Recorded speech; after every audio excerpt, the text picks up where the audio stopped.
Good morning, y'all. We are back out here on the Sea-Doo, and check it out. We finally have a trolling motor installed up front. So today we're gonna be heading out, hitting some reefs, checking out the spot lock features. And now at the end of this video, I will show y'all a full breakdown of how I have it all set up and how it all came together. But for now, we're gonna go ahead and run out, see if we can find some fish. Let's take off.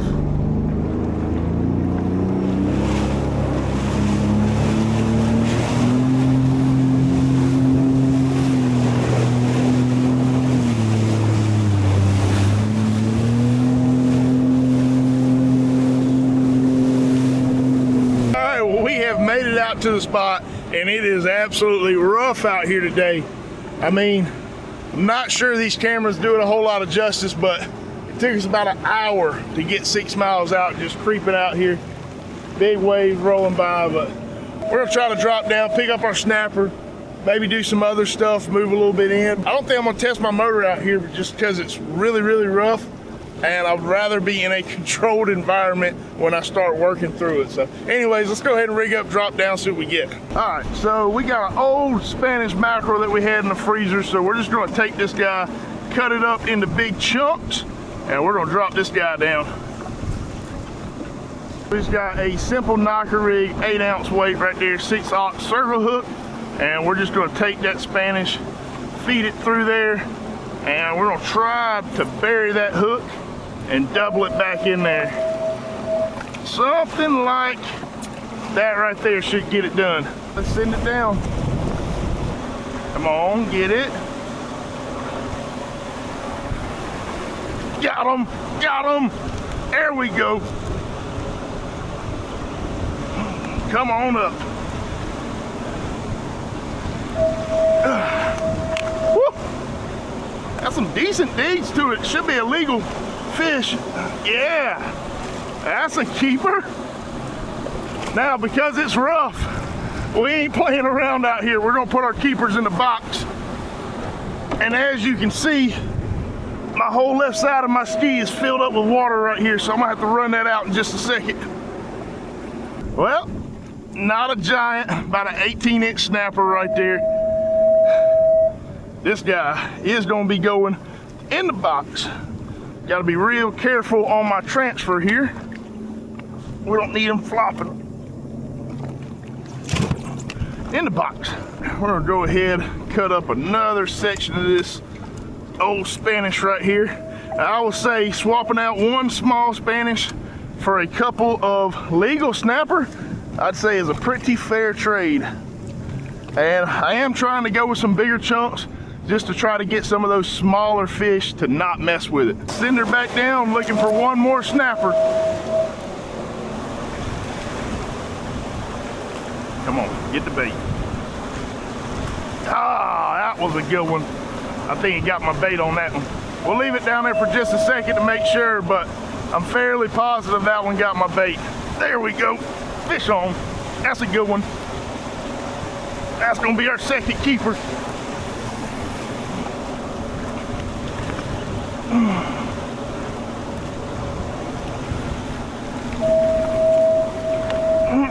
No, come here.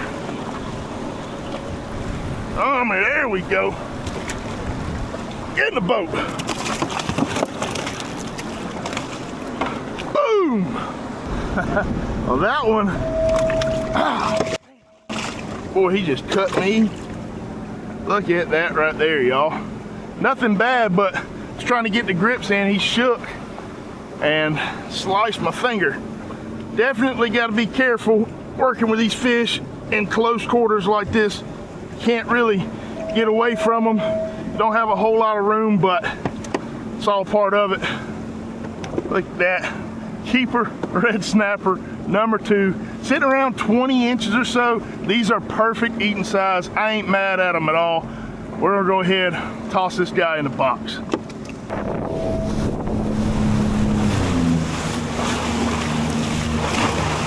Woo!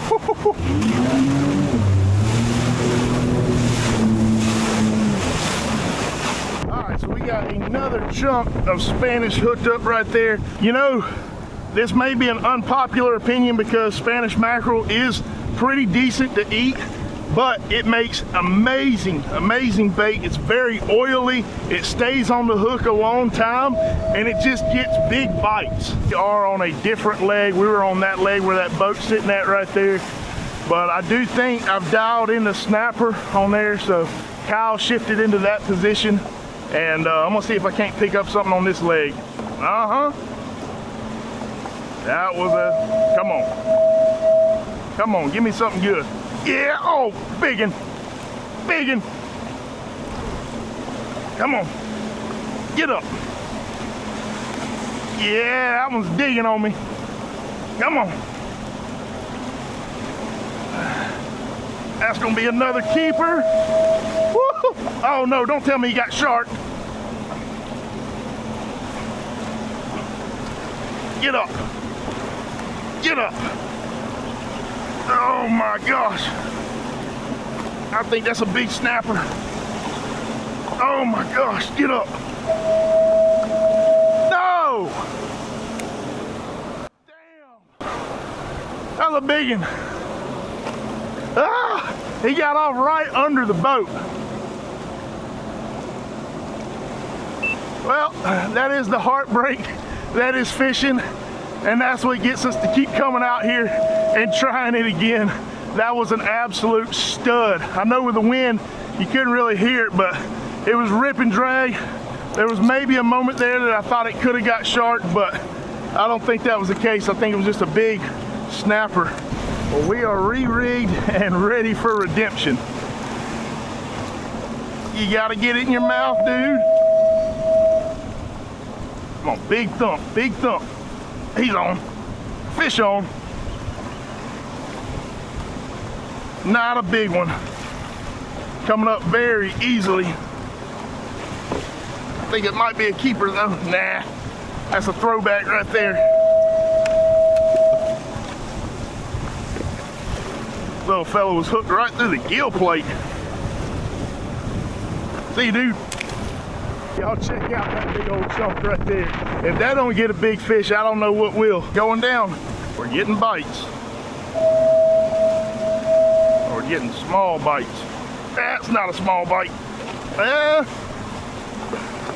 That should be a keeper.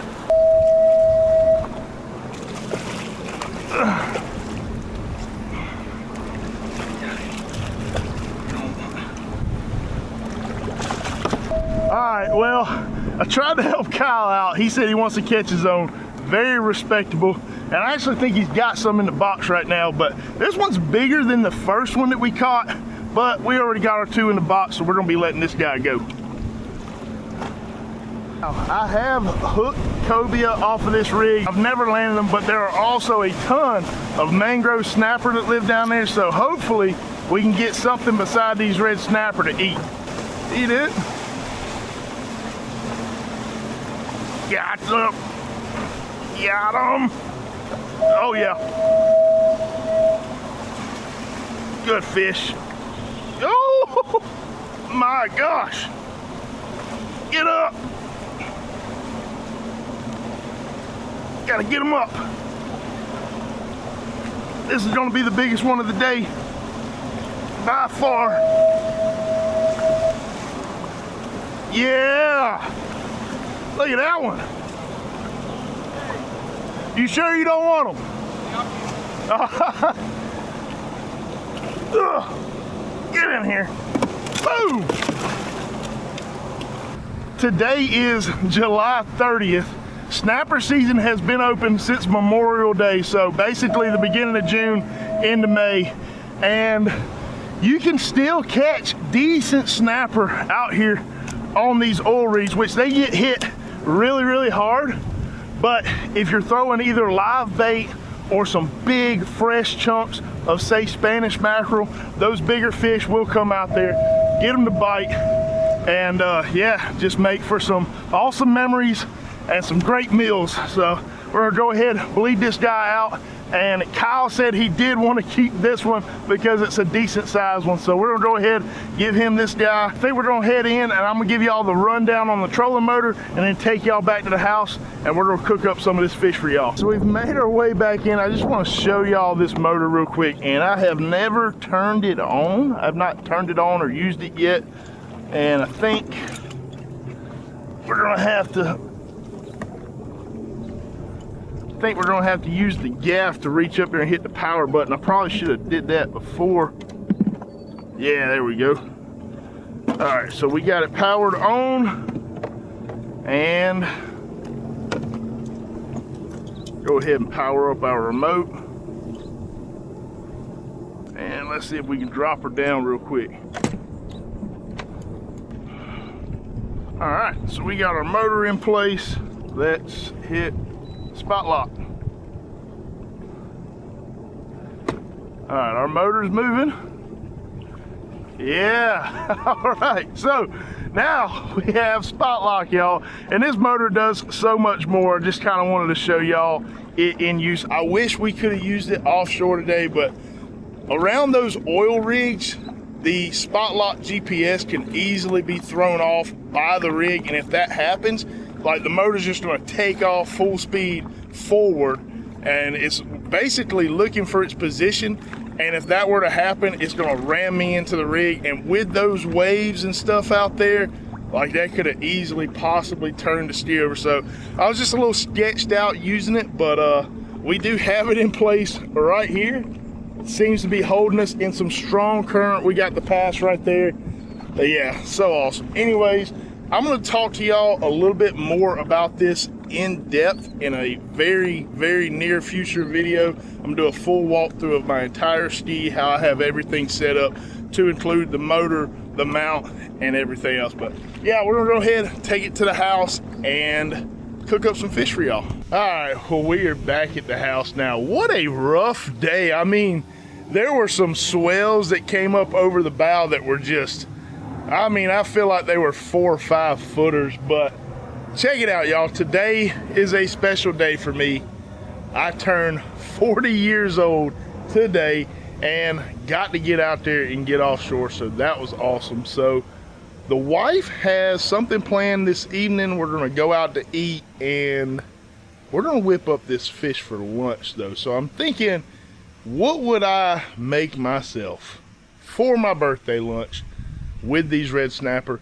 Has to be fish tacos. So we're gonna keep it really simple, really easy. Got these beautiful red snapper fillets. We're gonna be seasoning that up with some Compass Point blend, Creole seasoning, a little bit of butter, and then once we blacken our fish, we'll bring out our toppings and put our taco together. All right, well, the first thing we gotta do is get some gas going in this outside burner right here. I'm gonna light the Blaster 5000. There we go. We got our flames going. We're gonna let our pan get hot. And we're gonna go ahead and put in half a stick of butter and get that to where it's starting to brown down. While we're waiting on our pan to get hot, we're gonna go ahead and season our fish.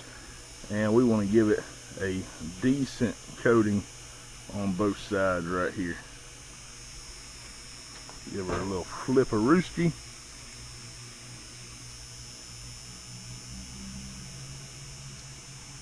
Just like that. So, and this was the smallest of the snapper right here, which of course for whipping up lunch, we don't need a whole lot. One fillet for me, one for the missus, and that's ready to go right there. All right, our butter's popping around. That's ready to go. So we'll just go ahead, take our fish.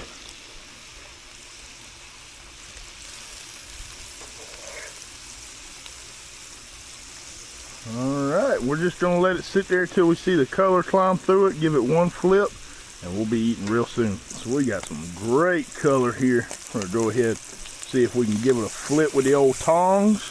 Now these are tacos, so we don't care if it falls apart. Not gonna be a big deal at all.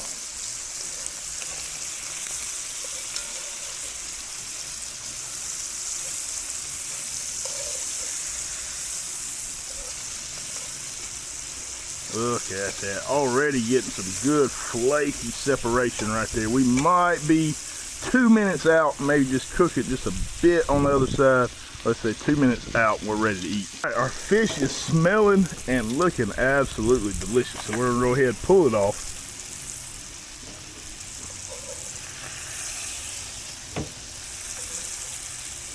Look at that. Man, oh man. Nothing like some fresh fish that was swimming just a few hours ago going down for lunch. And that is some good looking snapper right there. Try to get all these little bits out of here. Now this next step I really feel like makes your tacos. A lot of people make the mistake of just taking a tortilla just like that and putting their taco stuff on it. But we're gonna leave the butter, the bits, all that stuff down in there. And we're going to fry some of these tacos, put a little bit of color on them, and that is really going to bring those tacos to life. Now that is looking just about right, getting some good color on them. So I'm going to go ahead, pull these off right here, and very important part, put them down on a paper towel and let that excess butter kind of get off of there. All right, so we're going to keep our tacos pretty simple here today. While the rest of those tortillas are getting ready, I'm gonna go ahead and do my taste test for y'all and show y'all how we're gonna put this thing together. So we got our tortilla, and I always like a little bit of coleslaw mix. If you can get just the cabbage, that's fine. They didn't have any at our store today, so we just got a little bit of that in there. That's gonna provide the crunch. I feel like it's necessary. And then we're gonna stack it with a couple of pieces of fish right there. And then directly on top of the fish, we're going with a little Mexican crema.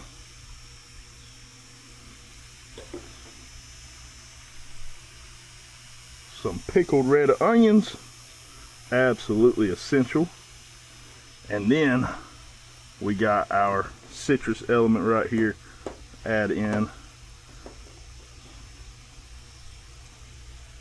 a nice squeeze a lime, and then make sure to send that over to the neighbor's yard.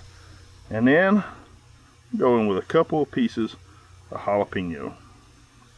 And this right here is a proper fish taco. Real quick though, y'all, in the comment section, y'all put in there, what would you add or take away to elevate this taco? What would you do differently? We're gonna go ahead and go in for a bite for y'all. That's so good. The jalapeno's hot, but the cream neutralizes the heat really, really good. The fish is amazing. Good crunch from the coleslaw. I don't really know what else to say about a fish taco, but that right there is doggone good. Well, y'all, that concludes today's video. Thank y'all so much for tuning in and continuing to watch, like, comment, subscribe to our content.